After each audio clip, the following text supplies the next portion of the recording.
नमस्कार। Doctor Vijay Singh, assistant professor, department of history, Arya college Panipat. आज हम एंशिएंट इंडियन हिस्ट्री के सोर्सेज के बारे में बात करेंगे। प्राचीन भारत के जो सोर्सेज हैं वो किस प्रकार से हैं, इसके बारे में फर्स्ट चैप्टर में आपने व्हाट इज हिस्ट्री, इतिहास क्या है, इसके बारे में हमने बात की होगी। तो टाइप्स ऑफ सोर्सेज से पहले मैं थोड़ा सा इतिहास क्या है उसके संदर्भ में मैं आपको कुछ बताना चाहूँगा। इतिहास जिस तरीके से हम कहते हैं कि जो अतीत की घटनाएं हैं, जो अतीत का घटनाक्रम है, वो सब ऐतिहासिक घटनाक्रम को हम इतिहास में जोड़कर देखते हैं। लेकिन जब हम व्हाट इज हिस्ट्री की बात करते हैं और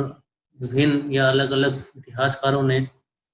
इतिहास क्या है उसके बारे में अपनी अपनी परिभाषाओं के माध्यम से इतिहास को डिफाइन किया होगा। यहाँ भी सोर्सेज को मैं बताने से पहले बताना चाहूँगा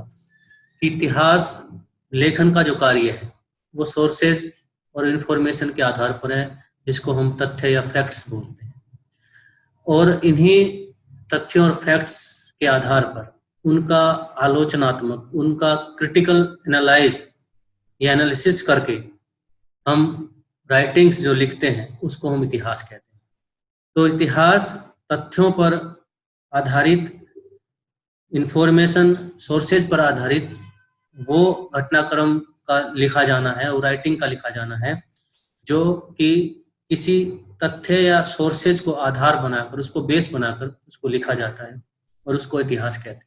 और इसी इतिहास के जो सोर्सेज हैं वो अलग अलग तरीके से हमें दिखाई देते हैं, मालूम पड़ते हैं। और हर एक देश में या अलग अलग देश में जो इतिहास लिखा जाता है उनके सोर्सेज भी अलग अलग तरीके से दिखाई देते हैं। और उसी तरीके से जब हम प्राचीन भारतीय इतिहास के सोर्सेज की जब हम बात करते हैं, स्रोतों की बात हम बात करते हैं, फैक्ट्स या तथ्यों की जब हम बात करते हैं, तो तीन तरीके के जो सोर्सेज हैं, जिसमें हम आर्कियोलॉजिकल सोर्सेज, लिटरेरी सोर्सेज और फॉरेन ट्रैवलर्स अकाउंट, तीन सोर्सेज को लेकर हम जो प्राचीन भारत का इतिहास का जो अध्ययन है वो करते हैं। आर्कियोलॉजिकल सोर्सेज से मतलब पुरातात्विक सोर्सेज से हैं। लिटरेरी सोर्सेज से मतलब है जो ऐसे सोर्स जो हमें लिखित में प्राप्त हुए हैं। और फॉरेन ट्रैवलर्स अकाउंट से के स्रोतों से मतलब है कि ऐसे सोर्सेज जो हमें विदेशी यात्रियों का जो घटना वृत्तांत है, यानी कि कोई विदेशी यात्री भारत में आया और उसने जो भारत में देखा उसको अपने तरीके से ये कहा जाता है कि लिख दिया। तो इसलिए या इस तरीके से जो तीन जो सोर्सेज हैं उनको आधार बनाकर हम प्राचीन भारत का जो इतिहास है उसको लिखते हैं, उसको जानते हैं, उसके संबंध में हम जानकारी हासिल करते हैं। इन तीनों ही सोर्सेज की अपनी महत्वपूर्णता है, आप ये कह सकते हैं। इन तीनों ही सोर्सेज की अपनी इम्पोर्टेंस है और तीनों ही जो सोर्सेज हैं इनकी कुछ अपनी विशेषताएं भी हैं, इनकी लिमिटेशंस भी हैं, डिलिमिटेशंस भी हैं। लेकिन हम इन्हीं सोर्सेज को आधार बनाकर प्राचीन भारत के इतिहास को हम लिखते हैं, देखते हैं, समझने की कोशिश करते हैं। और इन्हीं के आधार पर जो प्राचीन भारत का इतिहास है उसका लेखन किया जाता है। जब हम सबसे पहले आर्कियोलॉजिकल सोर्सेज की जब हम बात करते हैं तो आर्कियोलॉजिकल सोर्सेज से मतलब यह अभिप्राय उन सोर्सेज से है जिसमें हम अधिकतर एक्सवेशन से, यानी खुदाई के दौरान जो हमें कुछ ऐसी सामग्री या ऐसे सोर्सेज मिलते हैं, ऐसे रिमेन्स मिलते हैं, उनके आधार पर हम इतिहास का आकलन करने की या लगाने की कोशिश करते हैं। आर्कियोलॉजिकल सोर्सेज का इसलिए भी अपना एक महत्व है कि ये उस समय को रिप्रेजेंट करने की कोशिश करते हैं जिस समय के बारे में हमें लिखित जानकारी या तो ना के बराबर मिल रही है या बहुत लिमिटेशन में मिल रही है, बहुत कम मात्रा में मिल रही है,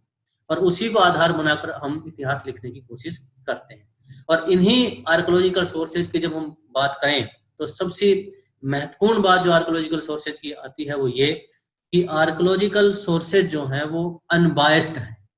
कि उस पर किसी का प्रभाव नहीं है। प्रभाव से मतलब है, बायसनेस से मतलब है कि वो किसी के इन्फ्लुएंस में आए बगैर जैसे हैं वो उसी हालत में आपको दिखते हैं, मिलते हैं। और एक इतिहासकार, एक आर्कियोलॉजिस्ट उनको उनकी जो कंडीशंस है, उनकी जो हालात है, उनको अपने पैमानों से, अपने मापदंड से अनुसार, अपने आप ही कह सकते हैं जो उनकी प्रयोगशालाएं हैं जहां से वो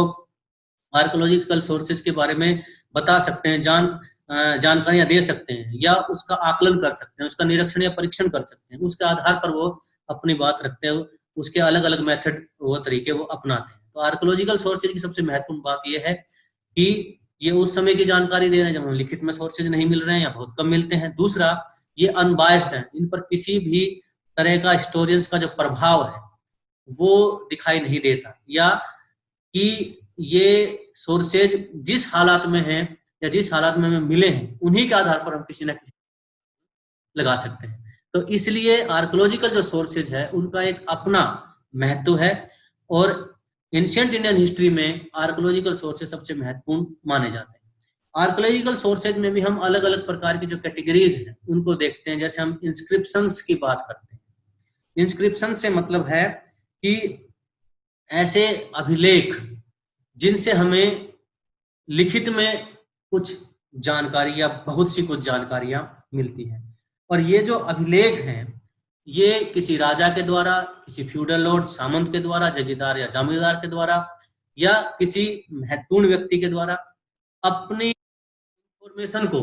लोगों तक पहुंचाना, जनता तक पहुंचाना, इस संबंध में कुछ ना कुछ उस तरीके के जो कार्य हैं वो किए जाते हैं। और इन सब की हमें शुरुआत एंशिएंट इंडिया में सबसे पहले हमें अशोक के काल से मिलती है, और जेम्स प्रिंसेप के द्वारा सबसे पहले अशोक के जो अभिलेख हैं, इंस्क्रिप्शंस हैं, उनको पढ़ने की बात की गई। अशोक ने पूरे भारत में अलग अलग भाषाओं में, जिसमें ब्रह्मी, अरामाइक और खरोष्टी जो लिपि है, उन अलग अलग भाषाओं में जहां पर जनता जिस भाषा को समझती है उस भाषा में ये कहा जाता है कि अभिलेखों को लिखवाया। और एंशिएंट इंडियन हिस्ट्री में इंस्क्रिप्शन के दृष्टिकोण से अशोक के जो अभिलेख हैं वो सबसे महत्वपूर्ण माने जाते हैं। इसके अलावा ये कहा जाता है कि दूसरे कुछ अलग अभिलेख, जैसे समुद्रगुप्त के समय में जो प्रयाग प्रशस्ति है वो भी एक बड़े अभिलेख के तौर पे मानी जाती है। इस तरीके से अलग अलग राजाओं या शासकों के काल में वो दूसरे भी इंस्क्रिप्शन जो है लगवाए गए। इसी तरीके से जो कॉइन्स हैं, सिक्के भी एक महत्वपूर्ण जानकारी देते हैं। सिक्कों से सबसे पहला मतलब तो यही है कि जिस जिस क्षेत्र में सिक्के मिलते हैं वहां से हम ये आकलन लगाते हैं सीधे तौर पर यहाँ पर फला राजा का शासन रहा होगा। सिक्कों से हमें ये पता लगता है कि उस समय के जो आप ये कह सकते हैं कि टेक्नोलॉजी है, सिक्के बनाने की जो आप ये कह सकते हैं तकनीक है, वो किस तरह की प्रभावी है, यानी वो शुद्ध धातु के हैं, मिश्रित धातु के हैं, या हमें ये भी पता लगता है कि राजा या राज्य किस तरीके का धनवान, अमीर या रिच रहा होगा। यदि सोने के हैं, चांदी के हैं, तांबे या पीतल के हैं, अलग अलग धातुओं के सिक्के हैं, तो उसी आकलन से हम लगाते हैं कितना समृद्धशाली रहा होगा। या कॉइन्स, जब एक समय के कॉइन्स अलग अलग आप ये कह सकते हैं भारत से बाहर के क्षेत्रों में जब मिलते हैं तो हम उसके आधार पर आकलन लगा सकते हैं कि इस समय शायद उन देशों के साथ व्यापारिक क्रियाएं भी रही होंगी। तो कॉइन्स जो है बहुत सी जानकारी हमें प्रदान करते हैं। इसके साथ साथ कॉइन्स से हमें ये पता लगता है कि अधिकांश कॉइन्स में हम देखते हैं देवी देवताओं के चित्र मिलते हैं, जिसके आधार पर हम ये जानकारी लगा सकते हैं कि कॉइन्स फला राजा, फला शासक वो शिव का उपासक था, वैष्णव का उपासक था, या किसी और अन्य यानी बौद्ध या जैन मत को मानने वाला था। या इसी तरीके से सिक्कों पे हम कई बार राजा या रानी की जो तस्वीरें हैं उनके देखकर हम आइडिया लगा सकते हैं कि किस प्रकार के शासक या राजा जो हैं इसको मानने वाले रहे होंगे। इसी तरीके से राजा की जो व्यक्तिगत रुचि है, जिस तरीके से हम कह सकते हैं कि जो समुद्रगुप्त के समय के जो सिक्के हैं उसमें समुद्रगुप्त का वीणा बजाते हुए दिखाया गया है। इसी तरीके से कनिष्क की जो आदम का जो चित्र है उसके बारे में हम बात करते हैं। तो सिक्के भी हमें बहुत सी इंफॉर्मेशंस जो हैं, कॉइन्स जो हैं, बहुत सी जो इंफॉर्मेशंस हैं वो हमें एंशिएंट इंडिया के बारे में हमें बताते हैं। इसी तरीके से मॉन्यूमेंट्स एंड बिल्डिंग्स जो हैं, कि जो पुरातत्व जो बिल्डिंग है या मॉन्यूमेंट्स जो आप ये कह सकते हैं कि खुदाई के दौरान जो हमें मिल रहे हैं, प्राप्त हो रहे हैं, उनसे भी हमें प्राचीन भारत के बारे में बहुत सी जानकारियां जो मिलती हैं। और इसकी शुरुआत यदि हम मोहनजोदड़ो या हड़प्पा काल से देखें तो हम देखते हैं कि दोनों नगर जो हैं वो खुदाई के दौरान ही हमें सामने आते हैं, अवशेष मिलते हैं, और वहीं से हमें एंशिएंट इंडियन इतनी बड़ी सिविलाइजेशन के बारे में पता लगता है। कालीबंगन, लोथल, बहुत सी ऐसी जगह है जहाँ पर खुदाई से हमें जानकारियां मिलती हैं। इसी तरीके से मौर्य काल में खुदाई से ही हमें जो मौर्यन जो महल या भवन है उनका मिलना दिखाई देता है। इसी तरीके से गुप्त काल में हमें कुछ ऐसे जो अवशेष हैं जो जमीन के अंदर भी और जमीन से बाहर भी, जैसे हम जो आजकल दिल्ली में जिस जो हम पिलर की जब हम बात करते हैं, जिसको हम ये कहा जाता है कि गुप्त काल का जो एक सोर्सेज के रूप में हम महत्वपूर्ण रूप से उसको देखते हैं, समझते हैं। इस तरीके के जो बिल्डिंग्स हैं और मोन्यूमेंट्स हैं जो हमें मिल रहे हैं, उनसे भी हमें बहुत सी कुछ जानकारी मिलती है कि बिल्डिंग कितनी पुरानी है, ईंटें जो लगाई गई हैं वो किस तरीके से उसकी बनावट है, छोटी ईंटें हैं, बड़ी ईंटें हैं, उसकी तकनीक क्या है, ईंट को जोड़ने की तकनीक क्या है, ईंट नहीं है तो पत्थर किस प्रकार से है, नक्काशी किस प्रकार से है। ये तमाम ऐसी बातें हैं जो मॉन्यूमेंट्स और बिल्डिंग्स से लगाई जा सकती हैं, और C14 कार्बन से हम ये पता लगा सकते हैं कि बिल्डिंग्स कितनी पुरानी रही होगी। तो इस तरीके से नई नई तरीके से जो जानकारियां हैं वो हमें मॉन्यूमेंट्स और बिल्डिंग्स भी देती है। इसी तरीके से स्कल्पचर जो है, यानी कि जो हम मूर्तियों की जब हम बात करते हैं कि मूर्तियां जो हैं वो किस तरह की जानकारी देती है, और मूर्तियों की यदि हम बात करें तो मूर्तियों में हम देखते हैं कि किस किस तरह के जो आप ये कह सकते हैं कि मूर्तियां बनाई जा गई हैं। जिस तरीके से हम चंद्रगुप्त मौर्य के ऑनवर्ड्स यदि हम देखें तो महात्मा बुद्ध की जो मूर्तियां हैं उनका बनना है, या हम कहते हैं कि जो जैन ऋषि मुनि हैं, स्वामी महावीर स्वामी जो हैं, उनकी मूर्तियों का बनना है। और इसी तरीके से जब हम आगे चलते हैं कुषाण काल में कनिष्क की मूर्तियों का बनना है, हर्षवर्धन की जो मूर्ति है। गुप्त काल में जब हम देखते हैं कि विक्रमादित्य समुद्रगुप्त की मूर्तियों का बनना है। तो ये मूर्तियों का जिस तरीके से बनाया जाना है और मूर्तियों से किस तरीके से कला का रिप्रेजेंटेशन देना, जिस तरीके से हम कहते हैं कि गंधार कला का, जो बहुत सी मूर्तियां जो हैं वो गंधार जो कला है उसमें बनाई गई है। इसी तरीके से द्रविड़ शैली जो है, बेसर शैली जो है, अनेक तरह की जो शैलियां हैं वो इस मूर्तियों कला में जो है उस हमें जो है वो दिखाई देती है। और उसके आधार पर हम कहते हैं कि अलग अलग जो पत्थर है, चाहे वो बलुआ पत्थर है, लाल संगमरमर का पत्थर है, सफेद संगमरमर का पत्थर है, या साधारण जो पत्थर है, उनसे जो मूर्तियां बनाई जा रही है और मूर्तियों की जो विषय शैली है वो किस प्रकार से, राजा रानी, राज परिवार के सदस्य,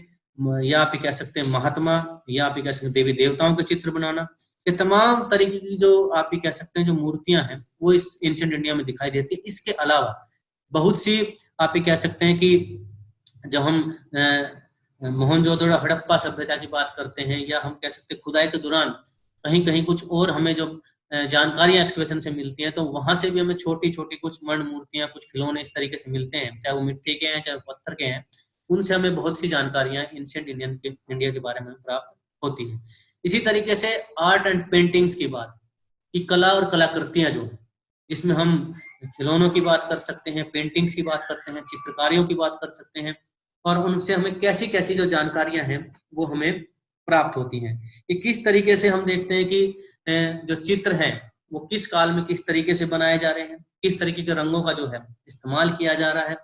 किस तरह के आप कह सकते हैं ज्योग्राफिकल रीजन में पर्टिकुलर जो आप कह सकते हैं जो कलर है,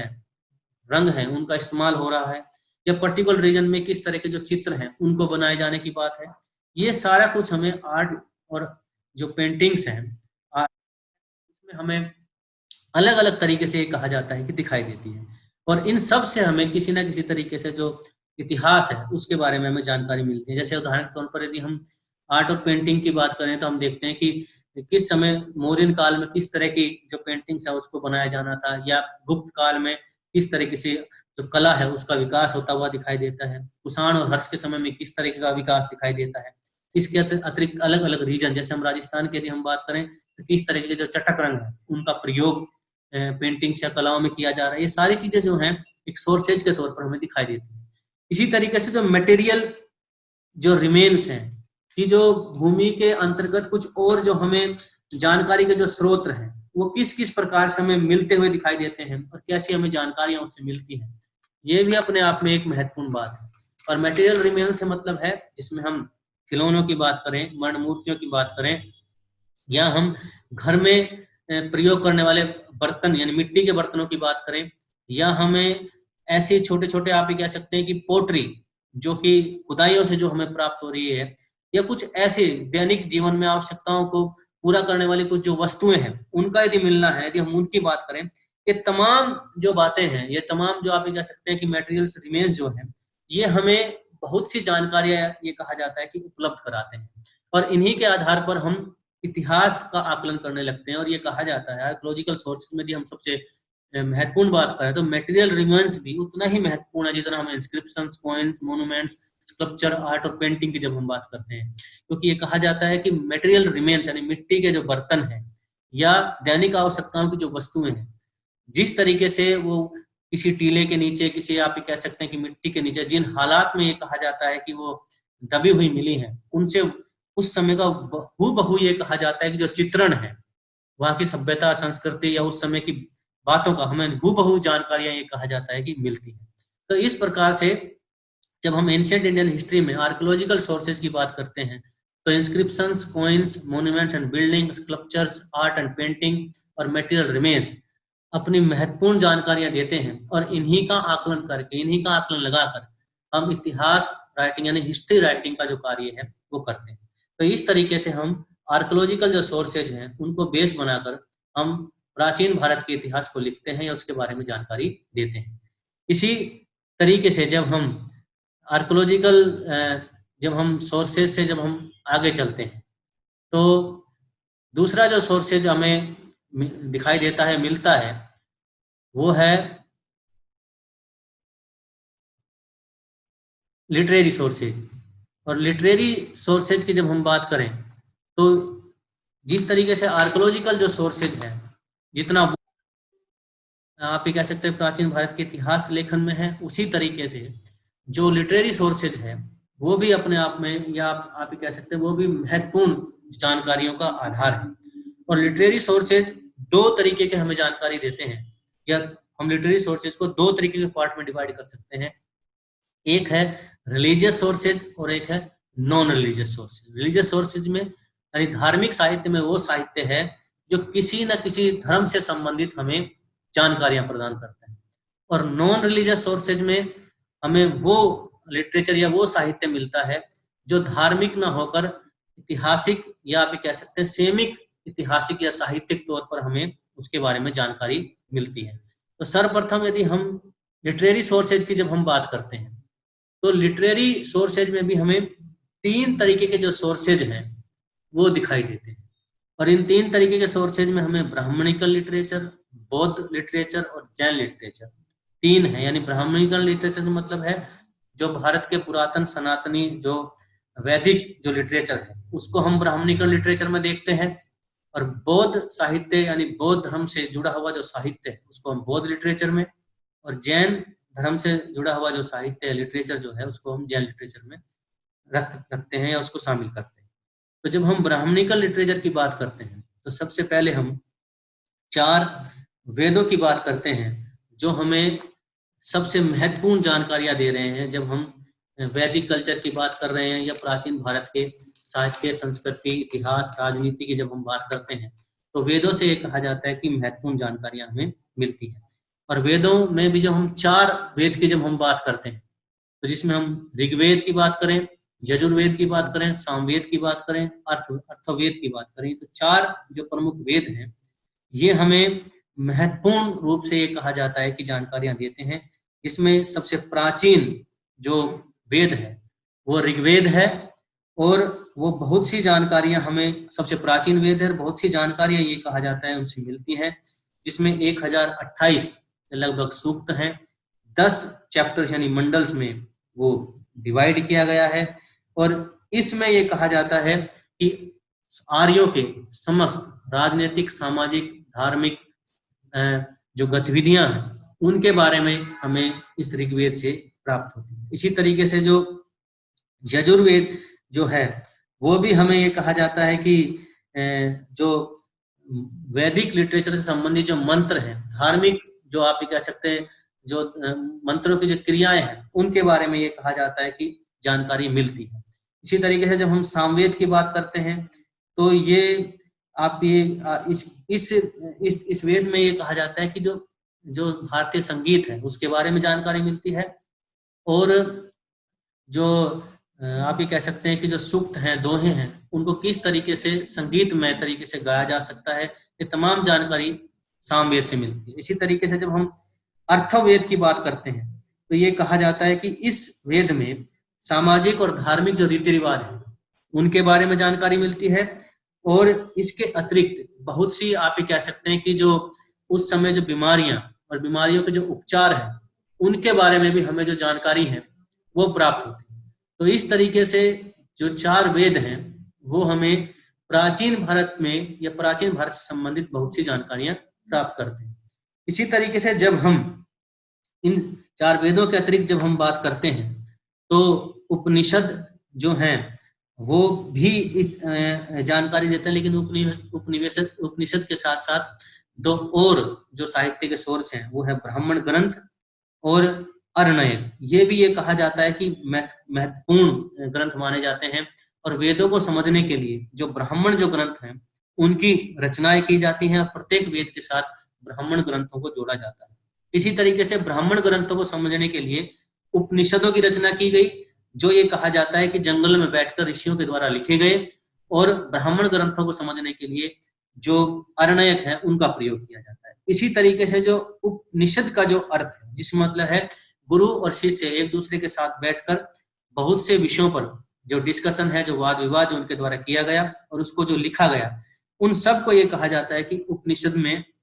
रखकर देखा जाता है। उपनिषद जो है एक तरीके से दार्शनिक विचारों का जो संग्रह है उनको ये कहा जाता है कि जोड़कर देखा जाता है। इसी तरीके से वेदांग जो है, जिसमें ये कहा जाता है कि 6 प्रकार के जो वेदांग हैं,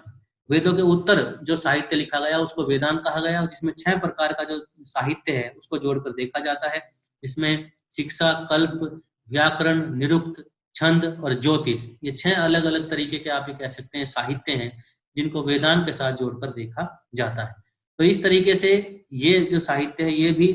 आप ऐतिहासिक जो जानकारियां हैं वो प्राप्त देते हैं, उसके बारे में भी जानकारियां मिलती हैं। इसके अतिरिक्त वेदांग के अतिरिक्त ही हमें जो आप ये कह सकते हैं कि जो स्मृति जो साहित्य है, यानी कि जो स्मरण करके जो लिखे हुए जो साहित्य हैं, जो धर्मशास्त्र के बारे में और उस समय की जो क्रियाकलाप है उनके बारे में जो हमें जानकारियां मिलती हैं, वो तमाम जो जानकारियां उनके द्वारा दी जाती हैं। और इसके साथ साथ जो अदर ब्राह्मणिकल लिटरेचर है, जिसमें महाभाष्य, स्मृति ग्रंथ, जो महाकाव्य, इसमें महाभारत और रामायण है जो महत्वपूर्ण है, जिनको हम एपिक्स ग्रंथ भी कहा जाता है, कि इतिहास में ऐसा माना जाता है कि महाभारत और रामायण की जो प्रमाणिकता है उसको कहीं लेकर इतिहासकारों में विवाद है, वाद विवाद है, संशय है, और ये कहा जाता है कि ये एपिक्स हैं और लोगों के द्वारा एक पीढ़ी से दूसरी पीढ़ी तक गा गा कर ये कहा जाता है कि सुनाया जाता था,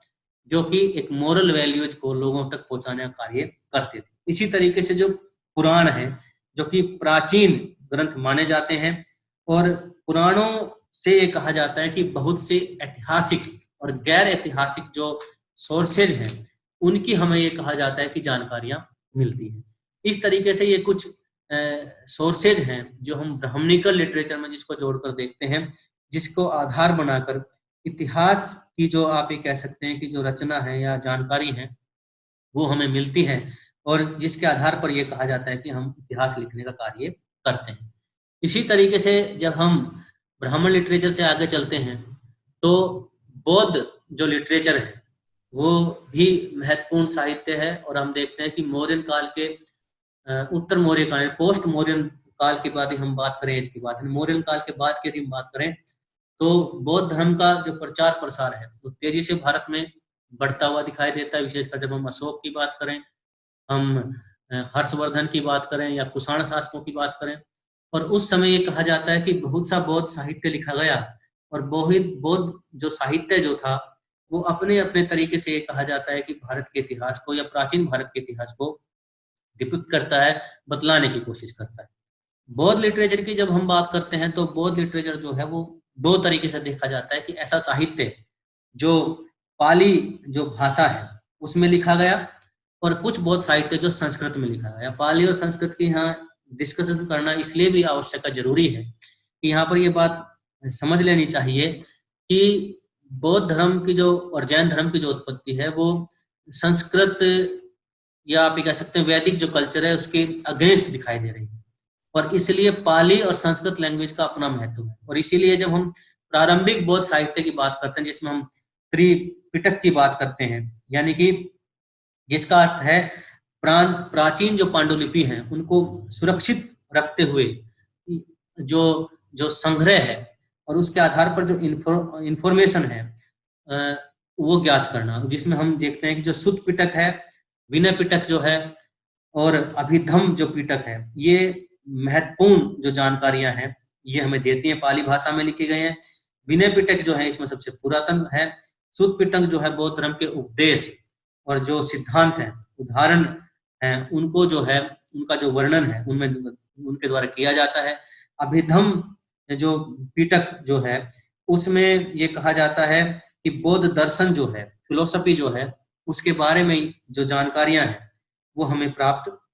होती हैं। इस तरीके से ये कुछ ऐसी जानकारी जो है जो हमें प्राप्त हो रही है। इसी तरीके से जो जातक कथाएं हैं वो जिसके बारे में ये कहा जाता है कि महात्मा बुद्ध के जो पूर्व जन्मों की जो कथा है उसको जातक कथा के साथ जोड़कर देखा जाता है और जो बौद्ध इतिहास और बौद्ध दर्शन जो है उसमें एक महत्वपूर्ण माना जाता है। इसके अतिरिक्त जो कुछ ऐसा जो साहित्य है जिसमें हम मुख्य तौर पर जब हम मिलन पन्हों की बात करते हैं, दीपवंश और महावंश की जब हम बात करते हैं, ये भी ये कहा जाता है कि बौद्ध साहित्य में इनका एक, आप ये कह सकते हैं कि महत्वपूर्ण, आप ये कह सकते हैं कि जो इम्पोर्टेंस है वो देखी जाती है। यदि हम मिलन पन्हों को छोड़ कर यदि हम जब हम दीपवंश और महावंश की बात करें तो ये दो ऐसे ग्रंथ हैं जो पाली भाषा में लिखे गए और इनका जो रचना है वो श्रीलंका में हुई। मिलिंद पन्हों की जब हम बात करते हैं तो इसमें यूनानी शासक मिनांडर और बौद्ध भिक्षु जो नागसेन है उनकी जो आपस की जो चर्चा है उसका वर्णन कहा जाता है कि इन साहित्य में मिलता है। और ये उस समय की हमें यूनानी राजनीतिक दर्शन की, हमें भारतीय राजनीति की, अर्थव्यवस्था की, सामाजिकता की, अन्य विषयों पर यह कहा जाता है कि ये ग्रंथ जानकारियां देते हैं। इसी तरीके से जब बौद्ध लिटरेचर ऐसा जो संस्कृत भाषा में लिखा गया, जिसमें हम महावस्तु की बात करें, ललित विस्तार की बात करें, बौद्ध चरित की बात करें, सौरानंद की बात करें, या हम दिव्यदान की बात करें, या हम मंजूश्री मूल कल्प की बात करें, या कथा वस्तु की बात करें, सभी जो साहित्य है वो ये कहा जाता है कि संस्कृत भाषा में लिखा गया। इसमें हम दिव्यदान की जब हम बात करते हैं तो वो अशोक के जो कार्यकाल है उसके समय की जो जानकारी है वो हमें मिलती है। महावस्तु में हमें महात्मा बुद्ध के जीवन जो है उसके संबंध में जो हमें जानकारियां हैं उसकी जानकारी मिलती है। इसके अतिरिक्त सौरानंद से हमें कनिष्क और जो कनिष्क के समय जो बौद्ध धर्म का जो आप ये कह सकते हैं डिवीजन हुआ या दो भागों में जो हमें बढ़ता हुआ दिखाई देता है, जो हम कह सकते हैं कि उस समय का जो साहित्य है उसके बारे में हमें जानकारी मिलती है। इसी तरीके से बौद्ध चरित के समय में भी हमें जो ऐतिहासिक जो जानकारियां हैं वो कुषाण और हर्ष के समय की हमें प्राप्त होती है। तो ये जो साहित्य लिटरेचर है न केवल धार्मिक हमें जानकारियां दे रहा था बल्कि हमें राजनीतिक, आर्थिक और सांस्कृतिक विषयों पर भी देश और विदेश की जो जानकारियां उससे प्राप्त हो रही थी। इसी तरीके से जब हम जैन साहित्य की बात करते हैं तो जैन साहित्य में ये कहा जाता है कि जो जैन जो साहित्य जो ग्रंथ जो थे उसमें अगम जो था, जो सिद्धांत जो थे, उनको महत्वपूर्ण माना जाता है और उन्हीं के आधार पर ये कहा जाता है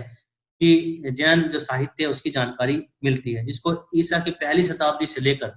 छठी शताब्दी तक ये कहा जाता है उनके बारे में हमें जानकारी मिलती है। प्रमुख जो जैन साहित्य है उसमें 12 जो अंग है उनका जो वर्णन है, 12 उपांग है उससे हमें जानकारियां मिलती हैं, 10 प्रकीर्ण जो है उससे हमें जानकारी मिलती है। इसके अतिरिक्त छेदी सूत्र जो है और 4 जो मूल सूत्र हैं उससे हमें बहुत सी जानकारियां ये कहा जाता है कि प्राप्त होती है। इसके अतिरिक्त ये कहा जाता है कि चौथी शताब्दी में जो भद्रबाहु के द्वारा जो कल्प सूत्र लिखा गया वो हमें जानकारियां दे रहा है। मौर्य समय के और चंद्रगुप्त मौर्य के समय की जानकारी देता है और हम जानते हैं कि चंद्रगुप्त मौर्य ने अंतिम समय में अपनी राजगद्दी को अपने पुत्र को सौंप कर वो जैन साधु बनकर ये कहा जाता है कि वन में चला जाता है और वहीं रहते हुए जैन परंपराओं के अनुसार मृत्यु को प्राप्त होता है। इसी तरीके से आचार्य हेमचंद्र की जो परिशिष्ट पर्व है ऐतिहासिक दृष्टि से ये कहा जाता है कि महत्वपूर्ण ग्रंथ माना जाता है। इसी तरीके से जो हमें जो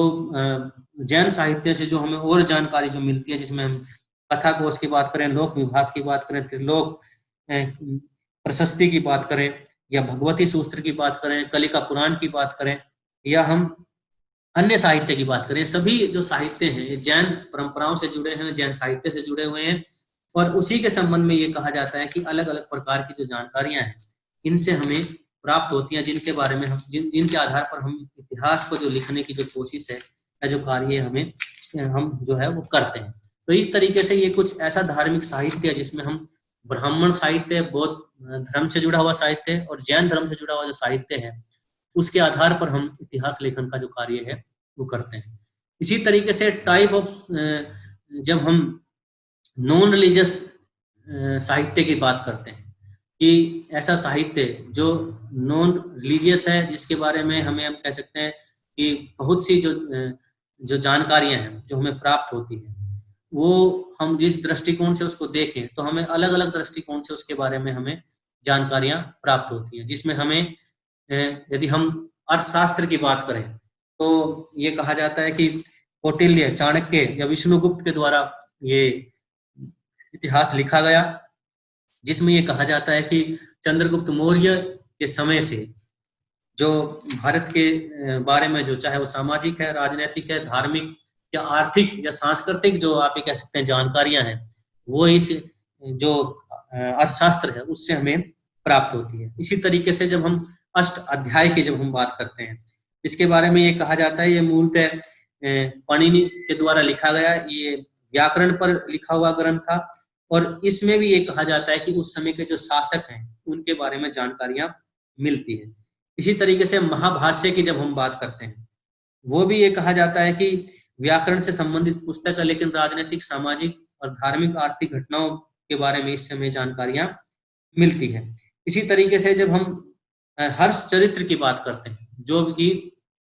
हर्षवर्धन के समय के बारे में हमें जानकारी दे रहे हैं कि हर्ष के समय भारत क्या था और हर्ष के साम्राज्य में किस किस तरह की एक्टिविटी थी वो चलती थी, इस तरह की जानकारियां जब हमें मिलती है।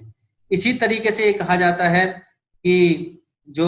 मृक्ष कटिकम है वो गुप्त काल के बारे में हमें जानकारियां देती है। इसी तरीके से नव सहस्त्र चरित्र जो है वो भी ऐतिहासिक जानकारी देती है। इसी तरीके से कुमारपाल जो चरित्र है वो भी चालुक्य वंश के जो शासक हैं उनके संबंध में जानकारी दे रहे हैं। विक्रमदेव चरित्र जो है वो भी उसके संबंध में जानकारी देती है। इसी तरीके से राजतरंगिणी जो कल्हण के द्वारा लिखी गई, वो भी ये कहा जाता है कि कश्मीर और भारत की जो संबंध में अन्य जानकारी देती है। और कल्हण की राजतरंगिणी के बारे में ये कहा जाता है कि ये वो साहित्य है जो वास्तविक रूप से कहा जाता है कि एक साहित्यिक दृष्टिकोण से जो साहित्य लिखा गया है, यानी कि क्रोनोलॉजी के आधार के हिसाब से इस साहित्य को ये कहा जाता है कि ऐतिहासिक दृष्टिकोण से एक महत्वपूर्ण आप ये कह सकते हैं साहित्य माना जाता है। इसी तरीके से पृथ्वीराज रासो जो है वो भी एक महत्वपूर्ण साहित्य के तौर पर देखा जा सकता है, जो कि हमें जब हम सल्तनत काल की जब हम बात करते हैं उस समय के बारे में हमें जानकारियां मिलती हैं। इसी तरीके से जो चचनामा है वो भी ये जो कश्मीर या उससे आसपास का जो क्षेत्र है उसके संबंध में जानकारी देती है। इसी तरीके से जब हम कालिदास के नाटकों की जब हम बात करते हैं वो भी इसी तरीके की जानकारी जो हमें जो है वो प्राप्त हो रही है। इसी तरीके से वाकपति का जो गौडवाहो है वो भी हमें इसी तरीके से जानकारी देते हैं। ये तमाम ऐसा साहित्य है जो अलग अलग तरीके से हमें उस समय की जानकारियां दे रहे हैं, जिनको आधार बनाकर हम इतिहास लेखन का कार्य करते हैं। इसी तरीके से दक्षिण भारत का जो संगम जो साहित्य है वो भी हमें इसी प्रकार की जानकारियां देता है, जिसको आधार बनाकर हम इतिहास लेखन का कार्य करते हैं। तो ये वो साहित्य है जो नॉन रिलीजियस है, जिसमें हमें साहित्यिक घटनाक्रम भी मिलता है, ऐतिहासिक घटनाक्रम भी मिलता है, और कहीं ना कहीं ये हमें ऐतिहासिकता के बहुत नजदीक हमें जो साहित्य चलता हुआ है, बनता हुआ दिखाई देता है, क्योंकि इनका जो सोर्सेज है वो ऐतिहासिक घटनाक्रम है, और उस ऐतिहासिक घटनाक्रम में कुछ मिथ और कुछ सत्यता को जोड़कर उसको अपने अपने तरीके से जो लेखक है उन्होंने रिप्रेजेंट किया, और उसी के आधार पर हम इतिहास लेखन या प्राचीन भारत का जो इतिहास लेखन है उसके कार्य को करते हैं। तो इस तरीके से ये कुछ साहित्य था जिसके बारे में हम बात की, जो प्राचीन भारत के इतिहास को लिखने में अपनी अहम भूमिका निभाता है। जब हम विदेशी यात्रियों के वृत्तांत की बात करते हैं, विदेशियों के अकाउंट्स की बात करते हैं, तो ये भी ये कहा जाता है कि इतिहास लेखन में एक महत्वपूर्ण भूमिका निभाते हैं, और जिसमें हम सबसे पहले यानी ऐतिहासिक लेखन में फॉरेन अकाउंट्स या ट्रेवलर्स की जब हम भूमिका की बात करते हैं, तो ये वो अकाउंट्स हैं या ये वो सोर्सेज हैं जब कोई फॉरेन आप ये कह सकते हैं कि यात्री या ट्रेवलर भारत में आया और उसने भारत का दौरा किया या विभिन्न राजाओं के दरबार में वो रहा, यहाँ के लोगों के सामाजिक, आर्थिक, सांस्कृतिक जीवन को देखा और अपने देश में जाकर उसने उस घटनाक्रम को हूबहू लिख दिया। फॉरेन अकाउंट्स के बारे में यदि हम बात करें तो इसकी भी महत्वपूर्णता जो है वो अपनी तरीके से दिखाई देती है कि फॉरेन ट्रेवलर्स का जो अकाउंट है वो इसलिए महत्वपूर्ण हो जाता है कि वो अनबायस्ड है, उसमें किसी तरह की जो बायस्डनेस है वो दिखाई नहीं देती, क्योंकि उसको किसी भी शासक से, किसी प्रकार के कोई घटनाक्रम से किसी प्रकार का कोई लेना देना नहीं है। उसको जैसा कुछ दिखाई दे रहा है वो उसी तरह का जो बातें हैं वो लिख रहा है, और इसलिए उसको इन्फ्लुएंस में आना या बायस्ड होना बहुत कम आप ये कह सकते हैं कि दिखाई देता है। लेकिन एक महत्वपूर्ण बात फॉरेन अकाउंट्स के साथ जुड़ी हुई यह भी है कि कहीं ना कहीं उसमें लेक ऑफ इंफॉर्मेशन भी मिलती है, और वो इंफॉर्मेशन कि किसी भी फॉरेन ट्रैवलर्स को बहुत अधिक किसी देश की संस्कृति, सभ्यता और जो सामान्य जीवन है उसके बारे में जानकारी नहीं होती, क्योंकि वो बहुत लंबे समय तक पर्टिकुलर देश में, कंट्री में नहीं रहता, इसलिए वो जैसा देख रहा है उसको वैसा ही लिख रहा है। और कई बार जो चीज हमें दिखाई दे रही है उसकी जो ऐतिहासिक, उसकी सामाजिक, सांस्कृतिक जो पृष्ठभूमि है वो अलग प्रकार से दिखाई देती है, और जिसके कारण ये कहा जाता है कि बहुत सी जो आप ये कह सकते हैं कि घटनाक्रम में कुछ बातें जो हैं वो अलग अलग तरीके से दिखाई देती है। जब हम फॉरेन ट्रेवलर्स अकाउंट की जब हम बात करते हैं तो इसमें सबसे पहले जो ग्रीक राइटिंग्स हैं उसको हम ध्यान में रखते हैं, और उसको जब हम ध्यान में देखते हैं तो स्काईलैक्स, कैसियस, जब हम इससे आगे की जब हम बात करते हैं कि किस तरीके से जो इन साहित्यकारों के द्वारा जो लिखा गया या किस तरीके के जो वृत्तांत जब हम लिख रहे हैं, चाहे हम स्टाइलस की बात करें, कैसियस की बात करें, हेरोडोटस की बात करें, या हम स्ट्रैबो की बात करते हैं, टॉलमी की बात करते हैं, ये अपने अपने तरीके से कहा जाता है कि भारत और भारत के संबंध में ऐतिहासिक जानकारी दे रहे हैं, जिनमें मेगास्थनीज की जो इंडिका है वो ये कहा जाता है कि सबसे महत्वपूर्ण जानकारी है, जो मौर्यन साम्राज्य के बारे में विशेषतर जानकारी देती है। और ये मेगास्थनीज की ही इंडिका है जो ये बतलाती है कि जो पाटलिपुत्र है उसको किस तरीके से एडमिनिस्ट्रेट या प्रशासनिक रूप से किस तरीके से व्यवस्थित किया गया था। 6 समितियां जो हैं जिसके 5-5 इसमें सदस्य होते थे, वो किस तरीके से उसको गवर्न करती थी, इस तरह की हमें जानकारी मिलती है। ये मेगास्थनीज की ही इंडिका है जो अतिशयोक्तिपूर्ण तरीके से ये भी बतला रही है कि भारतीयों के जो कान हैं वो इतने बड़े हैं कि जिसमें एक हाथी आराम से सो सकता है, समा सकता है। तो इस तरह की कुछ आप ये कह सकते हैं कि मिथ भी दिखाई देता है। लेकिन मेगास्थनीज की जो इंडिका है वो एंशिएंट इंडिया में जब ग्रीक बात करते हैं तो उनमें सबसे महत्वपूर्ण जो सूचना का जो तंत्र है, केंद्र है, वो दिखाई देता है। इसके अतिरिक्त जब हम चाइनीज राइटिंग की जब हम बात करते हैं, कि चीनी लेखकों की जब हम बात करते हैं, तो इसमें हमें फाइयान, हुनसांग और इत्सिंग 3 ऐसे राइटर्स दिखाई देते हैं जो चीनी इतिहास के बारे में जो भारतीयों के बारे में लिख रहे हैं और भारत के संबंध में अपना दृष्टिकोण पेश कर रहे हैं। जब हम फाइयान की जब हम बात करते हैं तो इसके बारे में ये कहा जाता है कि ये चंद्रगुप्त विक्रमादित्य के शासनकाल में आया, लंबे समय तक ये भारत में रहा, भारत के अनेक स्थानों पर ये गया, कुछ विश्वविद्यालयों में भी जाकर ये कहा जाता है कि इसने अध्ययन किया, और उसके बाद चीन लौटकर ये कहा जाता है कि इसके द्वारा जो भारत है उसके संबंध में जानकारी दी। इसी तरीके से जब हम हुनसांग की बात करते हैं जिसका कार्यकाल हर्ष के समय का बताया जाता है, और जिसने खुद हर्ष के दरबार में लंबे समय तक ये कहा जाता है कि जो रहा या समय गुजारा और उसने हर्ष की कार्य प्रणाली जो है उनको देखा। इसके अतिरिक्त नालंदा जो विश्वविद्यालय उसमें बौद्ध धर्म की जो शिक्षा है उसके बारे में जानकारी हासिल की, और इस तरीके से भारत से चाइना जाकर उसने भारत के संबंध में लिखा, विशेषकर हर्ष के दरबार में, नालंदा विश्वविद्यालय के दरबार संबंध में और बौद्ध धर्म के संबंध में हुनसांग के द्वारा ये कहा जाता है कि विस्तृत वर्णन हमें मिलता है। इसी तरीके से जो इत्सिंग जो है, जो ये कहा जाता है कि 8वीं शताब्दी में भारत में आ रहा है, और विक्रमशिला विश्वविद्यालय के बारे में ये कहा जाता है कि वो बौद्ध धर्म की शिक्षा लेने के विक्रमशिला विश्वविद्यालय में एजुकेशन लेने के लिए आया, और इसके बारे में ये कहा जाता है कि बहुत सी जानकारी उसके द्वारा लिखी जा रही है। इस तरीके से ये कहा जाता है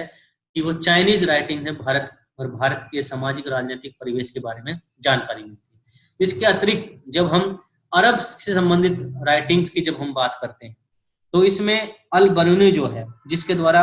किताबुल हिंद, जिसके तहकीकात हिंद भी कहा जाता है, जो राजपूत कालीन जो समाज है, धर्म है, रीति रिवाज है, राजनीतिक घटनाक्रम है, उनके बारे में ये कहा जाता है कि इसके द्वारा लिखा गया। और महमूद गजनवी के साथ ये कहा जाता है कि वो भारत में आया और भारत के बारे में उसने संपूर्ण जो अध्ययन है वो किताबुल हिंद, जो हिंद के संबंध में जो दस्तावेज है उसके बारे में ये कहा जाता है कि उसके द्वारा लिखा है। इसके अतिरिक्त उतबी, सुलेमान या अल मसूदी, ऐसे कुछ आप ये कह सकते हैं कि जो यात्री भारत में आए या राइटर भारत में आए जिन्होंने इसके भारत के बारे में लिखा। मिनहास उस सिराज, जियाउद्दीन बर्नी, इन सब में ये कहा जाता है कि महत्वपूर्ण लेखक के बारे में तौर पर दिखाई देते हैं। जो सल्तनत कालीन जो इतिहास है उसके समय की ये कहा जाता है